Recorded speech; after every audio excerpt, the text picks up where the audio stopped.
கர்த்தருடைய பரிசுத்த நாமத்திற்கு ஸ்தோத்திரம். நீங்க உங்க லைஃப்ல யாரை ரொம்ப நம்புறீங்க? இல்ல எதை நம்பி இருக்கிறீங்க?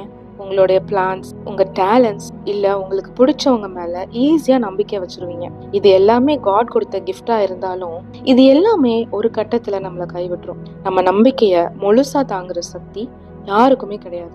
ஆனா தேவன் ஒருவரே 100% உண்மை உள்ளவரா இருக்கிறாருன்னு வேதத்துல பார்க்கிறோம். உபாகமம் 7:9 சொல்லியிருக்கிற மாதிரி தேவன் 1000 தலைமுறை வரைக்கும் அவருடைய அன்பையும் வாக்குத்தத்தத்தையும் காப்பாத்துகிற உண்மை உள்ள தேவனா இருக்கிறார். எல் ஹானே ஏமான் அப்படின்னா தி ஃபெய்த்ஃபுல் காட்னு அர்த்தம். ஹானே ஏமான் அப்படிங்கிறது ஆமான் அப்படிங்கிற ரோட் வேர்ட்ல இருந்து வந்திருக்கு. அப்படின்னா உறுதி, சத்தியம், பாதுகாப்புன்னு அர்த்தம். தேவன் உண்மை உள்ளவரா இருக்கிறது அவருடைய வேலை மட்டும் இல்ல, அதுதான் அவருடைய சுபாவமாவே இருக்குது. நம்ம நம்புற மனுஷங்க நம்மளை கைவிடலாம், நம்மளுடைய பிளான்ஸ் சொதப்பலாம், ஆனா தேவன் மட்டுமே என்றென்றைக்கும் மாறாம இருப்பாரு. உலகமே ஒரு மாதிரி அன்சர்டனா இருக்கும்போது தேவன் மட்டும்தான் நிலைச்சிருப்பாரு.